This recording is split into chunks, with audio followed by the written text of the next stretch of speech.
جاری مہینہ ذوالحجہ شریف،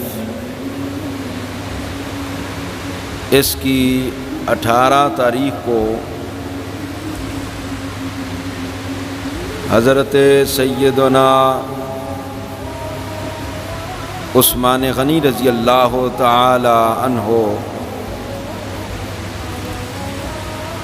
آپ نے جام شہادت نوش کیا مدینہ شریف کے اندر۔ تو اس مناسبت سے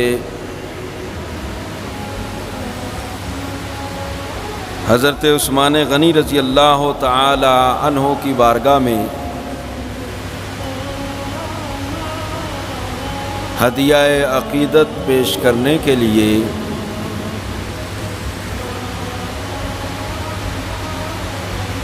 چند باتیں آپ کی سیرت کے حوالے سے آپ حضرات کے گوش گزار کرنا چاہتا ہوں۔ ہم الحمدللہ اہل سنت و جماعت یہ ہمارا ترہ امتیاز ہے اور اہل سنت کی یہ پہچان ہے کہ ہم نے جس کو بھی مانا ہے سرکار کی وجہ سے مانا ہے۔ صحابہ کرام ہیں تو وہ سرکار کے صحابہ ہیں، آل پاک ہے تو وہ سرکار کی آل پاک ہے۔ ہم سرکار کے صحابہ کو بھی خراج تحسین پیش کرتے ہیں، سرکار کی آل پاک کا بھی احترام کرتے ہیں، دلوں کے اندر ہمارے ان کی محبت ہے۔ اور سنی کی علامت ہی یہ حضرت مجدد الفسانی رحمۃ اللہ علیہ نے فرمایا، اکرام صحابہ و محبت اہل بیت علامت تسنن است۔ صحابہ کرام کی تعظیم اور اہل بیت سے محبت یہ اہل سنت کی علامت ہے۔ ہم سرکار کے سارے صحابہ کرام کے نوکر ہیں،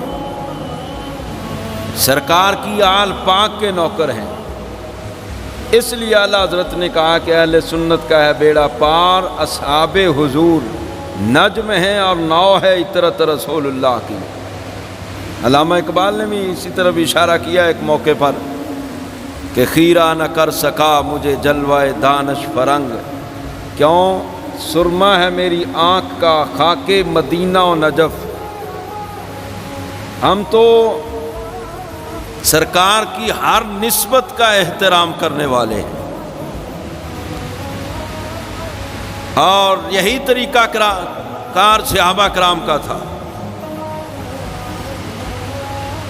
سرکار جس ممبر پر تشریف فرما ہوئے، لوگوں نے دیکھا سرکار کے وصال کے بعد حضرت عبداللہ ابن عمر جس جگہ سرکار بیٹھتے تھے اس جگہ کو چومتے ہیں، ہاتھ لگا لگا کر اپنے چہرے پہ ملتے ہیں۔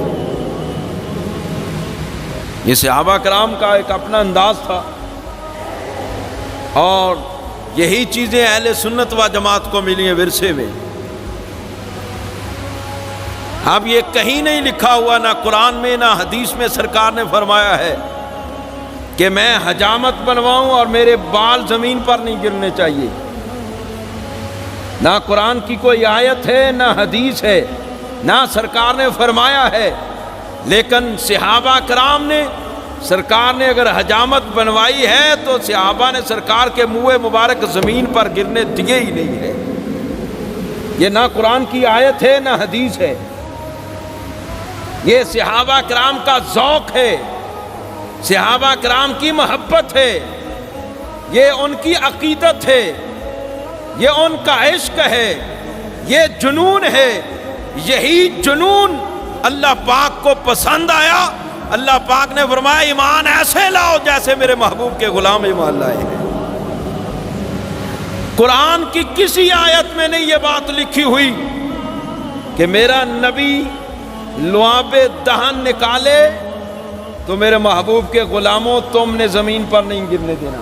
قرآن کی کسی آیت میں نہیں ہے، کسی حدیث میں سرکار نے نہیں فرمایا.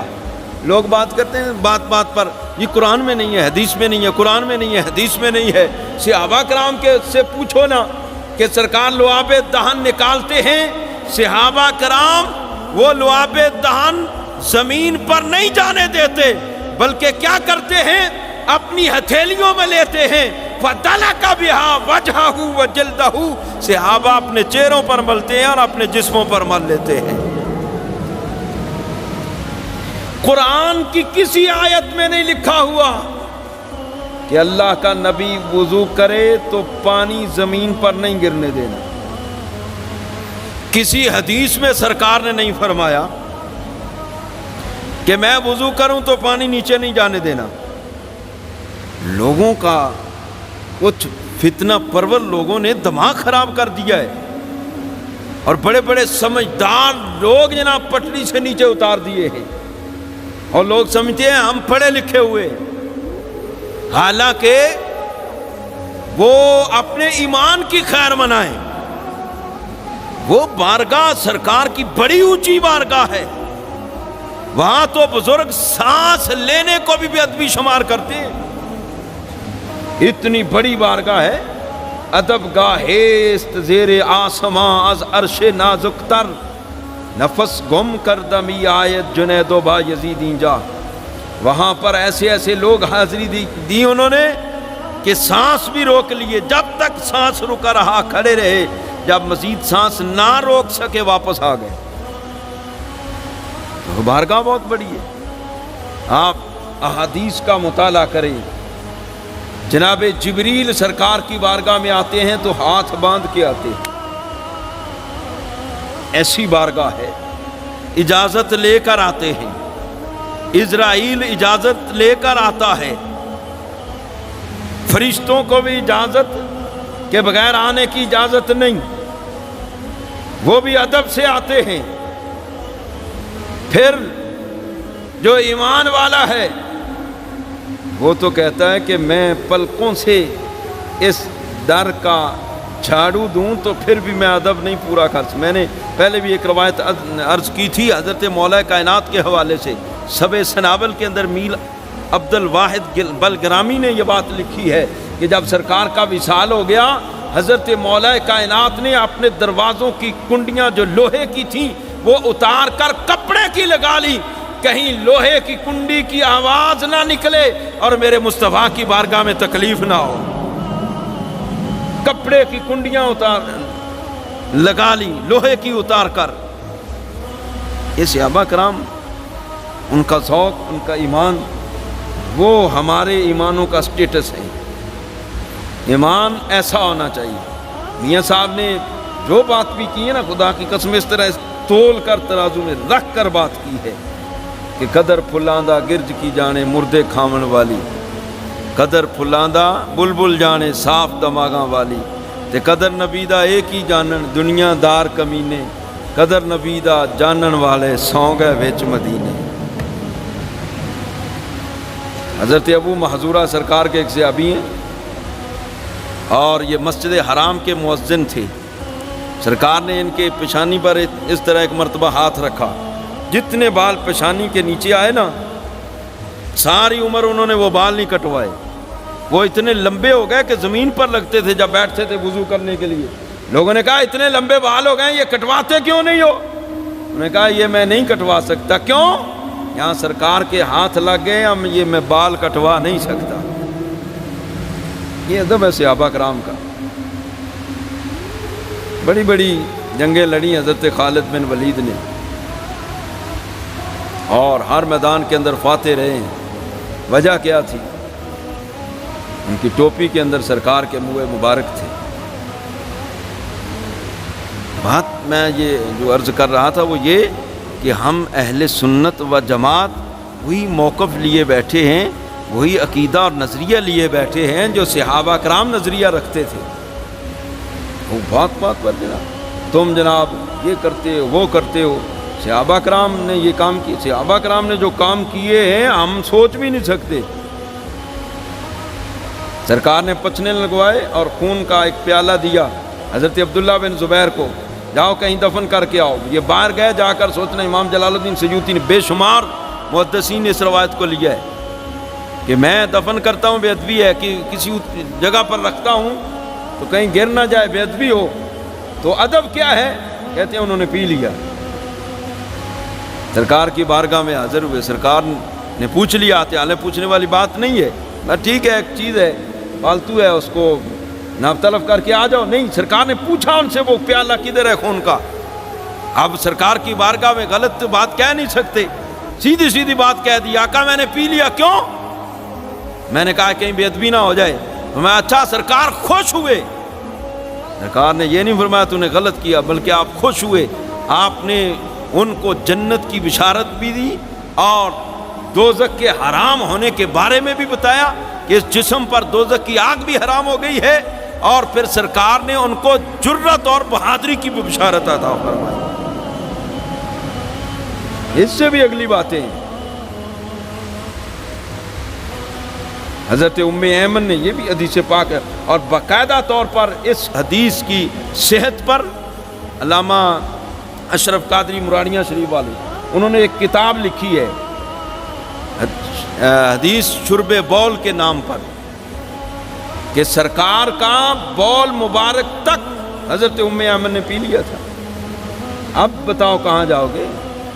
بات کرتے ہو سرکار کے بارے میں, اتنا بڑا منہ کھولتے ہو, اپنی اوقات دیکھو, حیثیت دیکھو, سرکار کی شان. اب اگلی بات بھی سنو گے. رات کا وقت تھا, وہ ایک برتن تھا, اس میں سرکار کا بول مبارک ہے, وہ انہیں پیاس لگی, انہوں نے پی لیا. سرکار نے صبح فرمایا کہ وہ تم نے کدھر کیا وہ پیالہ؟ یہ سرکار وہ اس میں جو تھا میں نے وہ پی لیا. میں تمہیں پتہ نہیں؟ اب یہاں پر محدثین نے جو بات لکھی ہے, صحابہ کرام نے بھی پوچھا کہ تمہیں پتہ نہیں چلا کہ یہ بول مبارک ہے؟ جی مجھے پتہ تھا. پھر کیوں پیا؟ حضرت ام ایمن کہنے لگی جب میں نے اٹھایا نا تو مجھے کستوری سے زیادہ اس سے خوشبو آ رہی تھی, جب میں نے پیا تو شہد سے بھی زیادہ میٹھا تھا. سرکار کے تو بول مبارک کی کوئی مثل نہیں ہے. میں اس حدیث پاک پر گفتگو کرنے کے لیے ہر جگہ پر تیار ہوں, اور ہمارے علماء نے اس حدیث پاک پر باقاعدہ طور پر کام کیا ہے. اس کی صحت کے حوالے سے بھی ضعیف حدیثیں لے کر آ جاتے, یہ ہے وہ ہے, اس طرح کی لوگ باتیں کرتے ہیں. علامہ کہتے ہیں نا خود بدلتے نہیں قرآن بدل لیتے ہیں. سرکار کی نسبتوں کا جو احترام کرنے والے ہیں, سرکار کی جناب نسبت سے برکات حاصل کرنے والے ہیں, تو وہ یہی اہل سنت و جماعت ہیں. عاشق بات جو میں کر رہا تھا وہ یہ, وہ سمجھنا ذرا. عاشق جو لوگ ہوتے ہیں, عاشق اور سرکار سے محبت کرنے والے, سرکار سے پیار کرنے والے, وہ تو ان راہوں کا بھی احترام کرتے ہیں جن راہوں پر صدیوں پہلے سرکار کے قدم لگے. تو پھر یہ صحابہ کرام کی جماعت ہے, اور بالخصوص حضرت سیدنا عثمان غنی رضی اللہ تعالیٰ عنہ, جن کے عقد میں یکے بعد دیگرے سرکار کی 2 صاحبزادیاں آئیں. سرکار کی 4 صاحبزادیاں, 3 صاحبزادے تھے, حضرت زینب, حضرت رقیہ, حضرت ام کلثوم, حضرت فاطمہ الزہرا. رقیہ, حضرت ام کلثوم. پہلے حضرت رقیہ حضرت عثمان غنی کے عقد میں آئیں. غزوہ بدر کے موقع پر ان کا وصال ہوا. جب سرکار بدر سے واپس آئے نا تو اس وقت ان کی قبر پر مٹی ڈالی جا رہی تھی. سرکار جو مشن لے کر آئے, جو دین لے کر آئے, اس دین اور اس مشن کے آگے سرکار نے نہ تو اپنی اولاد, رشتہ دار, بڑا بڑا کچھ ہوا, بڑے بڑے مصائب اور آلام کے پہاڑ ٹوٹے آپ پر, مکہ شریف کے اندر بالخصوص, لیکن آپ کو اللہ پاک نے جو مشن دیا تھا، آپ کا ایک ہی اعلان تھا، برہم ہوں بجلیاں یا ہوائیں ہوں خلاف، کچھ بھی ہو اہتمام گلستہ کریں گے ہم۔ بڑی بڑی آفریں بھی ہوئیں، بڑا بڑا آپ کو ستایا بھی گیا، لیکن آپ نے کیا کہا؟ چچا جان، اگر ایک میرے ہاتھ پر سورج لا کر رکھ دیا جائے، دوسرے پر چاند رکھ دیا جائے، اور مجھ سے مطالبہ کیا جائے کہ میں تھوڑا سا بھی کمپرومائز کر لوں جو میں دین لے کر آیا اس بارے میں یہ نہیں ہو سکتا، یہ میں برداشت کر سکتا ہوں، دین کے بارے میں کوئی کمپرومائز نہیں۔ اور آپ نے ہر حال میں جو آپ کی ڈیوٹی تھی اس ڈیوٹی کو نبھایا، اور پھر صحابہ کرام کو وہ مشن، وہ منصب، اس کی خدمات، دین کی تعلیمات کیسے آگے مسلمانوں تک پہنچانی، وہ سارا سمجھایا۔ اور سرکار کی جو اسوہ حسنہ ہے، آپ کی زندگی، اللہ پاک نے اس کو بہترین نمونہ بنایا ہمارے لیے۔ تو صحابہ سرکار نے پہلے کام کر کے دکھایا، پھر صحابہ کرام نے وہ دیکھا، اور پھر آگے لوگوں کو سرکار کی اتباع میں وہ کام کر کے دکھائے، چلتے چلتے ہم تک دین پہنچا ہے۔ قربانیاں صحابہ کرام نے دی ہیں، ہم تک تو دین جو پہنچا ہے نا، وہ ایسے ہی ہے جیسے کوئی حلوہ پلیٹ میں رکھ کر دے دے، یہ لو جناب کھاؤ اس کو۔ باپ دادا مسلمان تھے، ہم بھی ان کے گھر پیدا ہو گئے، جی مسلمان ہیں۔ علامہ کہتا ہے زبان نے لا الہ کہہ بھی لیا تو کیا حاصل، دل و نگاہ مسلمان نہیں تو کچھ نہیں۔ صحابہ کرام کی سوانح پڑھو، سارے صحابہ کرام ایک سے بڑھ کر ایک ہے۔ آج ہمارا موضوع چونکہ حضرت عثمان غنی ہے، ان کا بھی ایک اپنا ہی کردار ہے۔ مکہ شریف میں وہاں بھی بڑھ چڑھ کر اسلام کی خدمات کی انہوں نے، بڑھ چڑھ کر۔ جب مسلمان ہوئے نا، آپ کے چچے نے آپ کو باندھ دیا تھا، بھوکا رکھا، پیاسا رکھا، تو آپ نے ایک ہی لفظ بولا تھا کہ بھائی چچا جان مجھے جان سے مار دو، واللہ لا اعداؤہ ولا افارقہ، اللہ کی قسم نہ تو میں مصطفیٰ کو چھوڑ سکتا ہوں، نہ ان سے جدا ہو سکتا ہوں۔ نے کہا چھوڑ دو اس کو۔ جتنا عرصہ آپ نے زندگی کا گزارا ہے دین اسلام میں، سارا کا سارا عرصہ سرکار کی خدمت کرتے رہے، سرکار کے صحابہ کی خدمت کرتے رہے، ہر جمعے کو غلام آزاد کرتے ہیں، اور مسلمانوں کی خدمت کی، رفاعی کام، جو بھی موقع آیا نا اس کو ہاتھ سے جانے نہیں دیا۔ مدینہ شریف گئے ہیں، مسجد نبی شریف کی توسیع کا مسئلہ آیا، حضور خادم حاضر ہے۔ جنت البقیع کی زمین خریدنے کا موقع آیا، حضور خادم حاضر ہے۔ پانی کا مسئلہ بنا، ایک ہی میٹھے پانی کا کنواں ہے، بیر روما، یہ مسجد قبلتین کے قریب، میٹھے پانی کا ایک ہی کنواں، باقی سارے کنویں کھاری پانی ہیں، مزے کا پانی نہیں ہے، وہ بھی یہودی کے قبضے میں ہے، قیمتاً پانی بیچتا ہے۔ حضرت عثمان غنی کو سرکار کی امت پہ ترس آیا، رحم آیا، حضور اجازت ہو تو خریدو، یہ جنت کی۔ اور آپ نے کنواں خرید کر حوض کوثر اس کے بدلے میں لیا ہے، سرکار نے اس کے بدلے میں حوض کوثر عطا فرمایا ان کو۔ تو گویا سرکار تو ساقی کوثر بھی ہیں، حوض کوثر کے مالک بھی ہیں، اور سرکار نے اس کو فرمایا ہے، حوضی کے لفظ ہیں حدیث پاک کے اندر، بخاری شریف کے اندر فرمایا کہ میں انی لانظر الی حوضی الان، یہ حوض کوثر جو ہے نا یہ میرا حوض ہے، ہر وقت میری نظروں کے سامنے رہتا ہے۔ یہ حدیث پاک کے الفاظ ہیں، فرمایا حوضی، فرمایا انی لانظر، بے شک میں دیکھتا ہوں، الی حوضی، اپنے حوض کو، الان، اس کا مطلب آپ بھی، مطلب کیا؟ فرمایا حوض کوثر، یہ جو میرا حوض ہے، اللہ نے مجھے اس کا مالک بنایا ہے، میرا حوض ہر وقت میری آنکھوں کے سامنے رہتا ہے۔ اور سرکار نے حضرت عثمان غنی کو اس کا مالک بنایا، کس کے بدلے میں؟ کہ تم بیر روما خریدو، ایک روایت میں آتا ہے آپ نے 80,000 دینار کا وہ خرید کر مسلمانوں کے لیے وقف کیا. مختلف روایات ہیں. بہرحال پانی کا مسئلہ آیا، حل کس کے مال سے ہوا؟ حضرت عثمان غنی کے مال سے ہوا. جنت البقیع زمین خریدنی ہے، حضرت عثمان غنی نے خریدی. مسجد نبوی شریف کی توسیع کرنی ہے، حضرت عثمان غنی رضی اللہ تعالیٰ عنہ نے خرید کر زمین اللہ کے لیے وقف کر دی مسجد کے لیے. وہاں بھی حضرت عثمان غنی کا مال چلا. پھر بے شمار غلام خرید کر آپ نے آزاد کیے. ایک مرتبہ حضرت ابو بکر صدیق کے دور میں قحط پڑ گیا، بڑا مسئلہ ہوا. لوگ آپ کے پاس گئے، آپ نے دعا کی اللہ مہربانی کرے گا، وہ مہربانی ہو گئی. تھوڑے ہی دنوں بعد نا حضرت عثمان غنی کا ایک قافلہ گیا ہوا تھا، تجارتی قافلہ شام کی طرف، وہ آ گیا. وہ قافلہ کتنا بڑا تھا، مال کتنا تھا اس قافلے کے پاس؟ 1000 اونٹ تھا جو سامان سے لدا ہوا تھا. جب مدینہ شریف یہ قافلہ پہنچا، بڑے بڑے تاجر آ گئے آپ کے پاس، سرکار دگنا پرافٹ لے لیں، یہ مال ہمیں دے دیں. فرمایا ہم دگنا نہیں لیں گے، ہم تو زیادہ لیں گے. معاملہ سارا آپ کے سامنے تھا. قحط سالی بھی ہے، پریشانی ہے، مسلمان تنگ ہیں، روٹی کا مسئلہ ہے، معیشت کا مسئلہ بنا ہوا ہے. اس طرح کے لوگ جب آتے ہیں نا سامنے تو پھر معیشت کے مسئلے سارے حل ہو جاتے ہیں.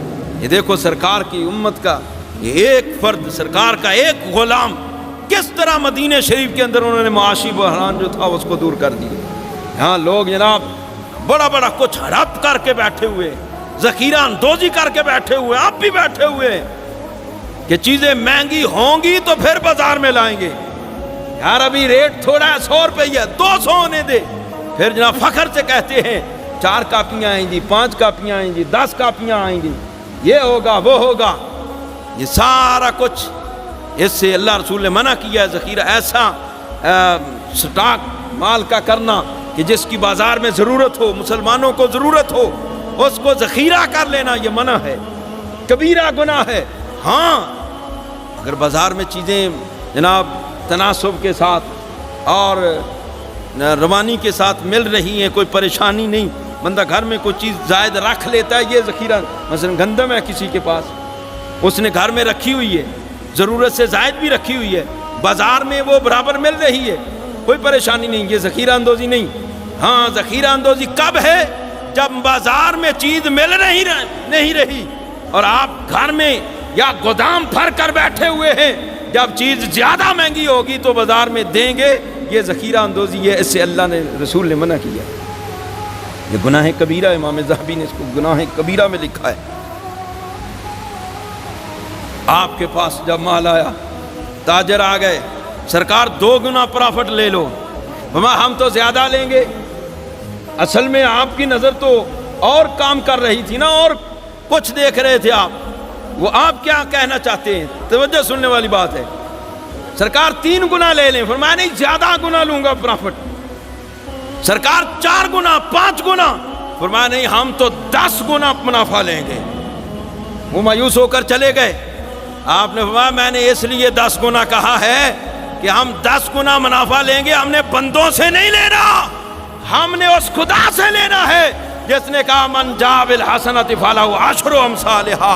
جو بندہ 1 نیکی کرے گا اللہ اس کے بدلے میں 10 نیکیاں کو ثواب عطا فرمائے گا. تو ہم اللہ کی راہ میں 1000 اونٹ راشن سے بھرا ہوا آپ نے مدینہ شریف کے اندر قحط سالی کے موسم میں 1000 اونٹ راشن سے بھرا ہوا مدینہ شریف کے اندر مسلمانوں میں بانٹ دیا. سارا معاشی مسئلہ حل ہوا کہ نہیں؟ یہاں لوگ جناب دب کے بیٹھے ہوئے، کوئی غریب ہے مرتا ہے تو مرے.